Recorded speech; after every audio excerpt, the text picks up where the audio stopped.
Let me introduce you to this guy. Maybe you've heard of him before. Maybe you've heard of him before. Maybe you haven't. Let me remind you of him if you have. This is Derek Redmond. Derek Redmond is from Great Britain, and in the late 1980s, early 1990s, Derek Redmond was one of the fastest men in the world. He was a world-class athlete in the 400-meter distance race, ranked one of the best in the world, and his story is tragic and kind of amazing and inspiring all at the same time. Redmond's career back in the middle 80s was kind of, had a lot of injuries, plagued with injuries early on. In 1986, he missed, I think it was in Scotland, the Commonwealth Games due to a hamstring injury. In 1988, he qualified for the Olympic Games in Seoul, Korea, and had to withdraw. He was suffering from tendinitis, was getting some shots, was fighting tendinitis right up until the race, thinking, well, I can race with this pain, but he couldn't. Right at the last second in Seoul, Korea, at the Seoul Korea Games, he had to drop out of that race. In 1989, so the next summer, he because of injuries, he decided, or he wrestled with maybe quitting. Maybe it's not meant to be. Maybe I shouldn't race anymore. Maybe my career's over. But he didn't, and he didn't quit. In his mind, he thought he was meant to do this. He was meant to be an Olympic champion. And in 1992, he stuck with it. In 1992, Derek Redmond got his shot. He qualified for the Olympics in Barcelona, Spain, once again, and he was heavily favored to win the gold. This was kind of his time, right? And so he actually made it out of the starting blocks in Barcelona, Spain, in the very first heat. And in the very first heat of the Olympic Games, Redmond ran his fastest time in over 4 years. So he was getting better, he was strong, he was feeling good. His second heat was very fast as well. And so Redmond was interviewed afterwards and he said in both of those first two races, he wasn't even trying. Like, it was coming that easy to him. He was feeling strong, he was feeling good. That night, before the semifinal race, so there's one race to go before the gold medal race, before the medal race, semifinal race. The night before the semifinal race, he talked to his coach, he talked to his dad. He said, I haven't really been trying, this has been easy. And they decided together that Redmond would push himself a little bit in the semifinal race in order to get a good lane for the gold medal race. And so the next morning, at the starting block the next day, the gun fires, the runners burst off the blocks. Halfway through the race, Derek Redmond this is supposed to be the greatest moment of his life. He was leading, he was cruising, he was feeling good. This was easy, he was running great. And then it happened. Something in his leg popped, and Redmond hit the ground. And here's a picture of him in the semifinal race after hearing that pop in his leg. This is a picture of that moment, collapsed on the ground with a torn hamstring. What was supposed to be the greatest moment of his life in a split second became the most devastating. Like, joy turned to agony, hope turned to pain, celebration turned to sorrow. Terrible moment. Devastating moment. We're in this sermon series entitled, God Never Said That. And so there are some things that in our culture have kind of become part of our vernacular when it comes to things we think God has said, and we quote them to encourage other people, and they've become kind of popular, but they aren't necessarily something God said, or they aren't exactly what God meant. So like last week, Dave Parkerson enlightened us to the reality that God never said he wants us to be happy. If God wanted us to be happy, like if that were true, many of us, we would all be happy all the time, if that's what God wanted for us.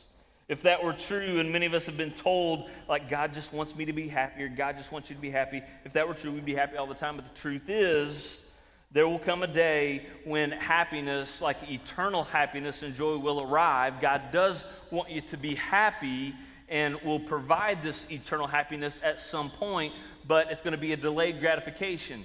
Jesus says, in this world you will have trouble. That's a promise. He doesn't say you'll be happy. He says, in this world you will have trouble. You will come upon hard times. Life's not going to be easy. And so if God didn't say he wants you to be happy, what we need to understand is God's more concerned about your holiness than he is your happiness. He's obedient more than he wants you to be happy.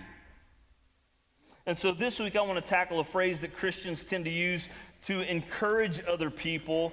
It's good-hearted encouragement, but it's not something God said. And like all of these phrases we'll look at, it's not that they're complete lies, but they're kind of half-truths, kind of true, kind of not. And so another thing that God did not say is this: I will not ever give you more than you can handle. God never said that. Have you ever said that to somebody, or somebody ever said that to you? You know what? God will never give you more than you can handle. God never said that. He never did. And that's a well-intentioned encouragement, and I think it's when people say that to us, it's their way of helping us see that God is a part of this. God is bigger than this. God loves you. God knows you, and he's there with you. But God did not say, I will never give you more than you can handle. Like, think about this. For example, take Derek Redmond.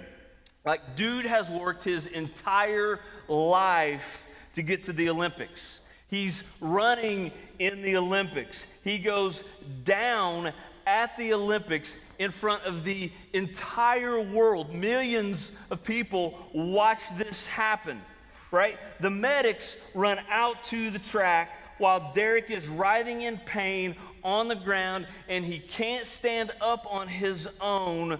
If you were a medic, would you say to Derek Redmond in that moment, hey man, it's going to be okay. God's never going to give you more than you can handle.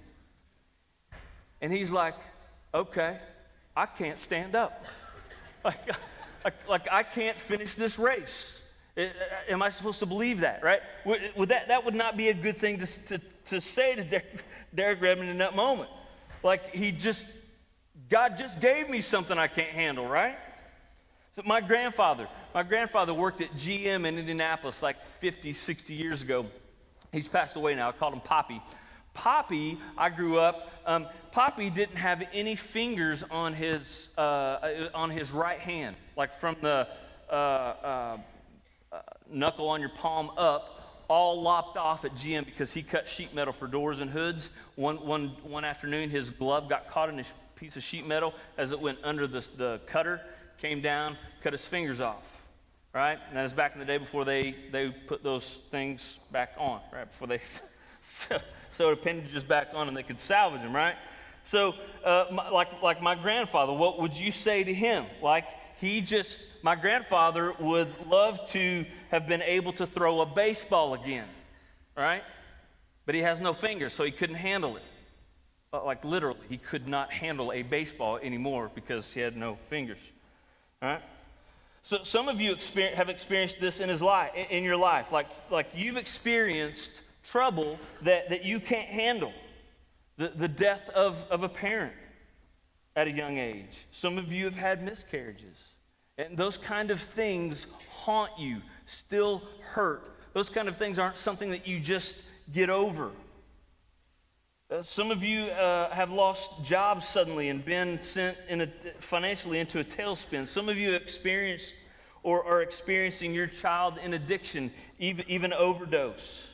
Some of you yourselves have experienced or are experiencing fighting off and on addiction in your own life, or maybe most of your life. Some of you have gotten the diagnosis from a doctor, and it's not good. Like, you're not able. It's overwhelming. You can't handle it. Like, there is stuff in our lives. There are things that happen in our lives that we can't handle. So to hear from somebody else that God won't give you more than you can handle, yet be in a season where you aren't handling things very well because it's overwhelming, to hear that, you've either got to think God's either a liar or God doesn't love me, right? And so it creates this questioning of God or questioning our faith that's unneeded and unnecessary. Because God never said that. Even in the Bible, listen to this. Moses, a guy named Moses, was called by God to confront the king of Egypt, the Pharaoh. And Moses was supposed to go confront Pharaoh and tell the king of Egypt, the most powerful man in the world, that Pharaoh is supposed to let God's people go, let them out of slavery. God calls Moses to do that, and Moses says to God, I'm a terrible speaker. Like I hate getting up in front of people. I'm not a good public speaker. I'm bad with words. I don't think well on my feet. A guy named Paul, who was a missionary, a church planter, was sent by God himself to go to foreign lands, foreign villages, to places where people hated to hear about Jesus, who they hated the gospel. Paul himself was called by God to do that, and he experienced getting arrested, getting beaten, left for dead by people who didn't want to hear the story of Jesus. And Paul himself writes in 2 Corinthians chapter 1, verses 8 and 9, Paul says, as we were doing these missionary journeys or planting churches, sharing the gospel, he says, we were under great pressure. How much great pressure were they under? Far beyond our ability to endure. So that we despaired of life even. Like indeed, we felt we had received the sentence of death. So like Moses having to go see Pharaoh, Moses tells God, I can't handle this. That's not me. I'm not able to do that. Paul, in the position he was put in, said, we can't handle this. It's far beyond our ability to endure. We were in despair. We could not handle it. So listen, here's God never said he wouldn't give you more than you can handle. To believe he made that promise leaves you in a weird place. A guilty place or a place of shame when you go through hard times. Like we go through hard times and we hear God's not going to give us more than we can handle, but we're going through a time that we can't handle, and we wonder, why not? Why us? Why can't we handle this? And so we question our faith. Maybe we question, are we good enough for God? Maybe God doesn't love me. That's why I'm going through this time that I can't handle. That's why we're doing this sermon series. To believe something to be true that God didn't say, it ends up shaking your faith unnecessarily. Because God didn't say this, listen to me. Because God did not say this, if you are going through something right now that you can't handle, that is oppressing you or overwhelming you or consuming you, or you feel in despair, you feel desperate, or you feel under pressure, you are feeling the weight of the world, you are feeling depressed or anxious, if that is what you are going through right now, don't feel guilty about it. Because it's normal. It's normal. It's not because God doesn't love you, and it's not because God isn't able. It's just not what God promised. He didn't promise that you would not go through this. We all go through difficult times. We all go through hard seasons of life, devastating seasons. So now that we know that God didn't say it, why do so many people think he did? Well, why do so many people believe that this is what God said, and what does God actually say? What's the Bible actually say? Well, let's go to 1 Corinthians chapter 10, verse 13. I think this is where we get the idea for that phrase, but it's a little different than how we've adapted that phrase incorrectly, okay? 1 Corinthians chapter 10, verse 13, this is where the phrase comes from, I think. That verse says, no temptation has overtaken you except what is common to mankind. And God is faithful.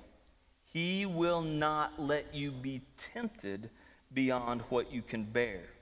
But when you are tempted, he will also provide a way out so that you can endure it. All right? So this passage, very powerful verse, very powerful promise. God will provide a way out so that you can endure. Okay?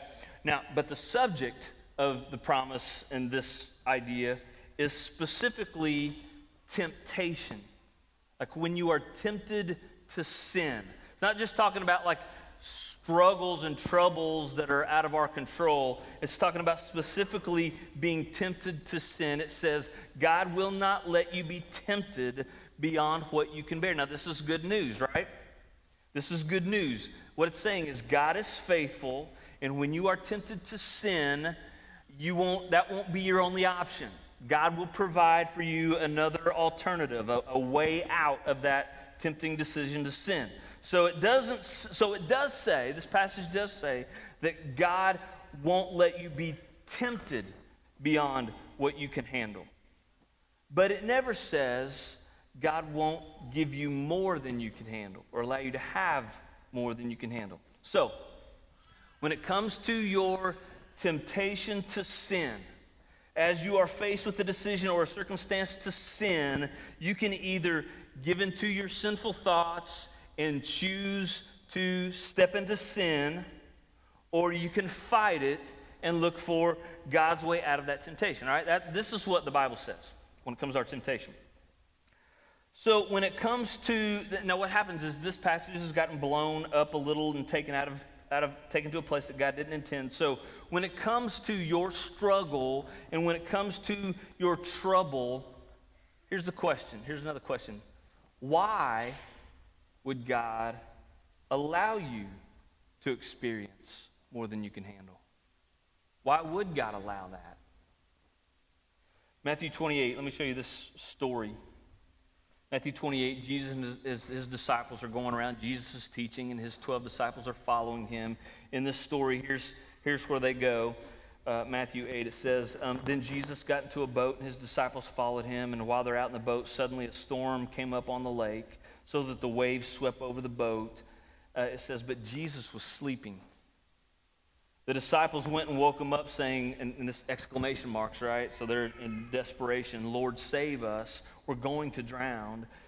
Jesus replied, you have little faith. Why are you so afraid? Then he got up and he rebuked the winds and the waves, and it was completely calm. Like he's the Lord over creation, right? He can tell creation what to do. That's what he does. And the men were amazed and asked, what kind of man is this? Even the wind and the waves obey him. So in this story, the disciples were faced with a storm. They're in a predicament that is more than they can handle.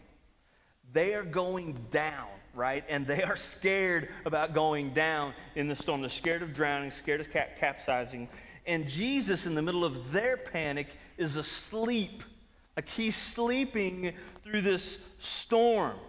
He's sleeping soundly, which isn't normal, right? In the middle of a storm.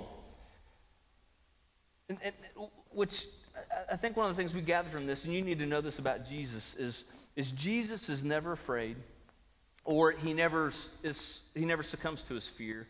And Jesus, listen to this, Jesus never panics. And in this story, we see this. Jesus never panics. You ever thought about that? Like even in the storm, Jesus is calm. Even in this storm, he's not just calm. He's so calm, he's sleeping. But the disciples, they can't handle it, and they don't know what to do, so they do what? They turn to him. Sometimes God allows us to go through more than we can handle so that we are drawn to him. Like he allows us to go through our storms in order to draw us to him. Have you ever noticed how, like in your life, when things are going well? This is true in my life. When things are going well, we tend to forget about God or don't spend as much time with God as we pass. Like when things are going well in my life, I'll say my prayers at mealtime. I might throw up a thank you when my team wins, and they did yesterday.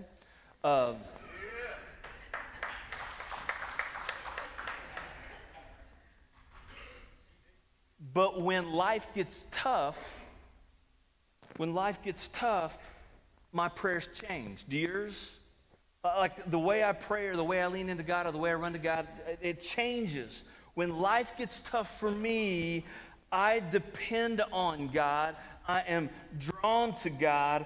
I look to God in a much more determined way, in a much more focused way than when things were good, when times in my life were good. Like God is there in the middle of the storm, wants us to call on him. He wants to show up in the storm. Psalm 145, verse 18 says this, "The Lord is near to all who call on him," to all who call on him in truth. Right? In this passage, there's a truth and there's a promise from God. In your storms, in the storms of your life, God is near. Like your trouble and your struggles don't mean that God has abandoned you or doesn't think that you're worth it or doesn't love you. Your storms, in your storms, God actually hopes you'll invite him to be with you in the storm. Like in the presence of the storm, in the presence of your storm, whatever it is you're going through, this is the invite. Look for God's presence in your storm. In the presence of the storm, call or look for the presence of God. Like for me, when I think back to the last half of my high school years and a pretty good portion of my college years, they were stormy. Like that, the first few of my college years were just, they were stormy. And not because of circumstances around me that I couldn't avoid, or they were stormy because I created the storm. My sin and my rebellion just took me to a really dark place. And I hated where I was. And I hated myself. Like there was a time when I just actually, because it was so bad and I hated where I was at and I hated myself, there was a time when I hit rock bottom. Like I just couldn't handle it anymore. And I wanted change. I needed change. And for the previous 3 or 4 years, I had been running from my misery, right? We do that a lot of times when life is miserable. We just kind of, we pretend it's not there or we run from it. I tried to ignore my misery. I tried to escape my misery with basketball and parties and girls and beer. And what came to a point where all of that stuff, me trying to escape my misery, quit working. I was miserable even doing those things. And I couldn't take it anymore. I couldn't escape it anymore. I couldn't handle it anymore. And in the middle of that rock bottom moment, I gave up. I gave up running from God, and I found myself running to God. And it started, this is where it started. It started with me on my knees in prayer for the first time in a long time. Me just pouring out my misery to God, asking for help, asking for change, asking for him. Like that's what storms do. Storms draw you to God like no other time does. I hated that time, but I look back now at that time and I'm kind of thankful for it because I am who I am now because God let me hit rock bottom in order to reach out to him. He allowed me to get to that place where I had nowhere to turn but him. This morning, if you're in a storm, if you've been in a storm for a while, like wherever in your life there is chaos and strife, maybe today is the day you quit trying to escape it and ignore it, and you decide to invite Jesus into your storm. Maybe today you decide not to sit in the storm alone, but instead sit in your storm with Jesus. He wants that. And for me, I've experienced God's presence, God's comfort, and God's peace most in the storm. The storms draw me to him. Another reason God allows us to go through more than we can handle because it draws us to him. I think another reason God allows us to have or experience more than we can handle is because it teaches us to depend on his power. Like if I'm honest, I don't know about you, but if I'm honest, this world that we live in conquers me way more than I conquer it. Do you know what I mean? Like my sinful nature, I can't overcome it on my own. Troubled circumstances, like we cannot avoid trouble and struggle completely. We need help. And as much as we don't want to admit it, many of us are living our lives alone, knowing that we need help, wanting to ask for help, but afraid that if we ask for help or admit that we need help, it will be seen as weakness. And so we're we're going through things that we can't handle, but we're going through them alone because we're unwilling to ask for help. Like to admit we need help or get to a point where we could even use help seems weak to us.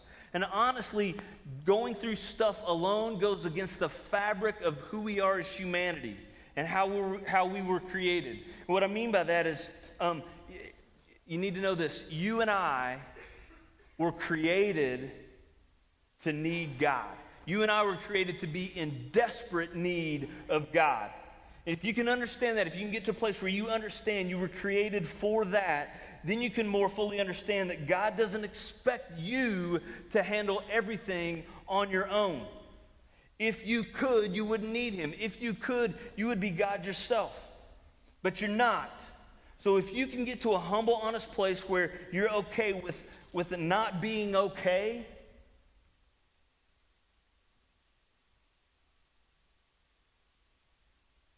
then that's a humble place to be. That's the place where it begins. That's the place it begins where you begin to call on and rely on God's help.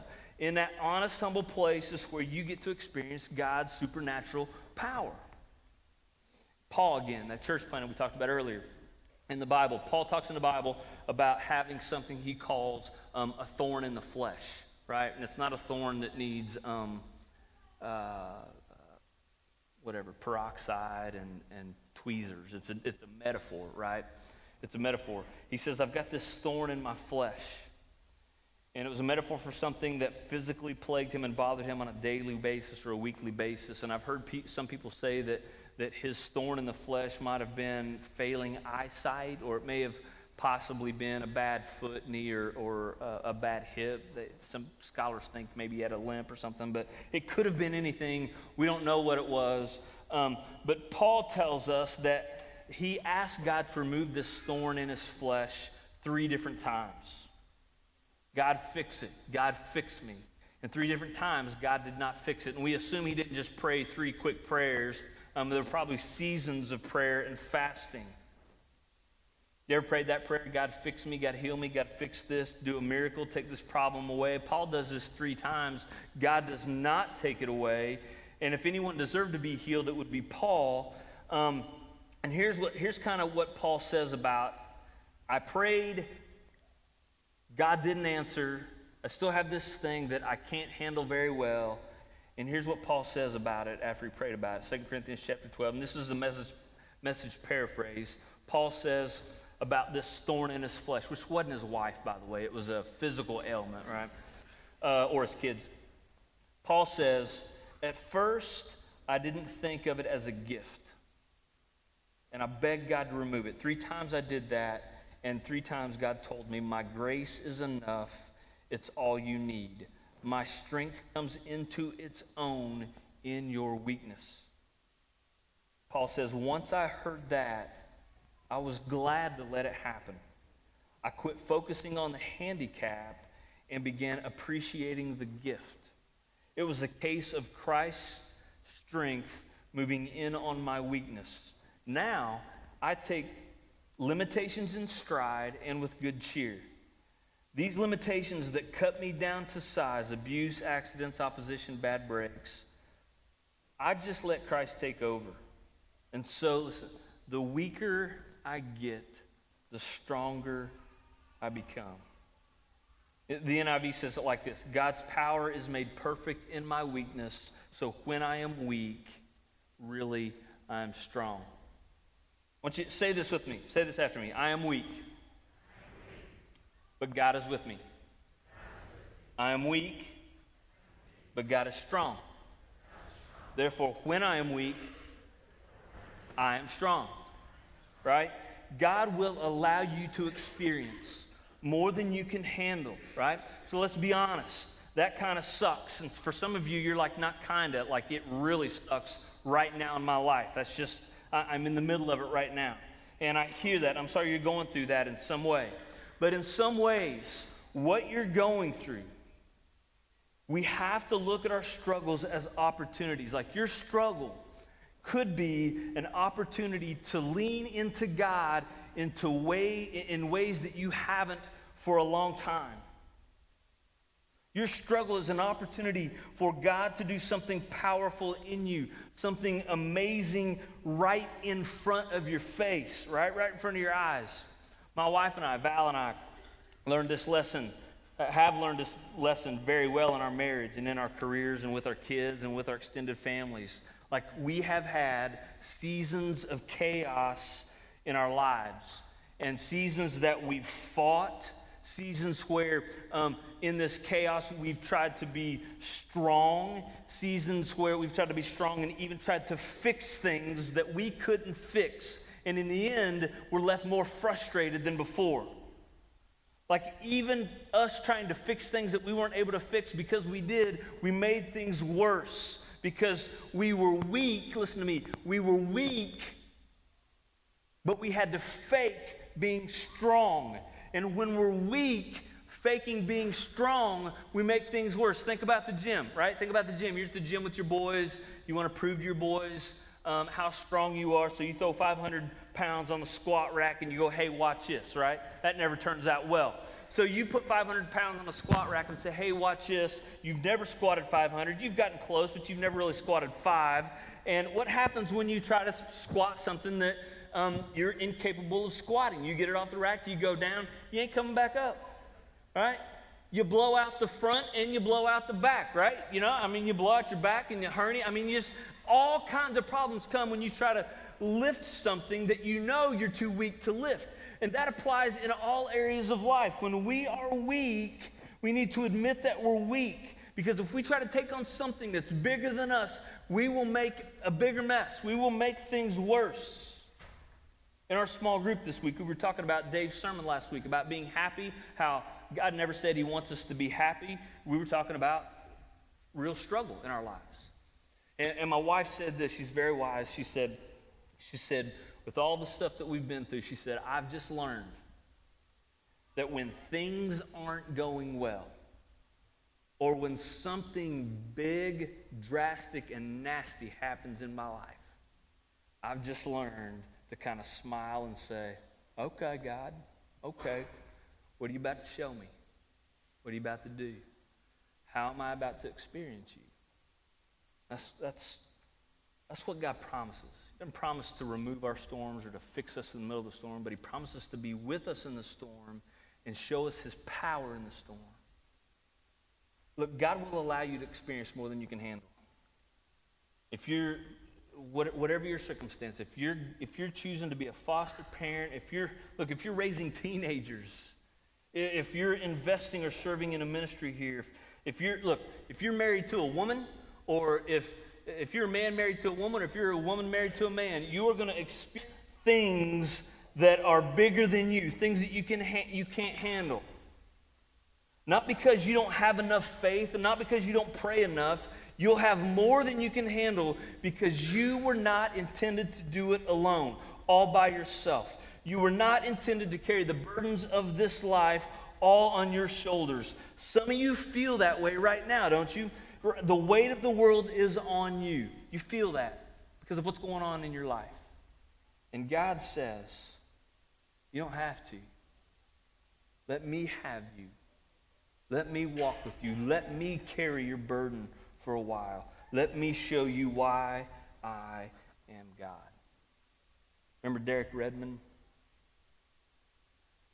Derek Redmond laying on the track, unable to finish the race. Here's what happens next. Derek Redmond's father was at the race and sees his son go down, sees his son on the ground writhing in pain.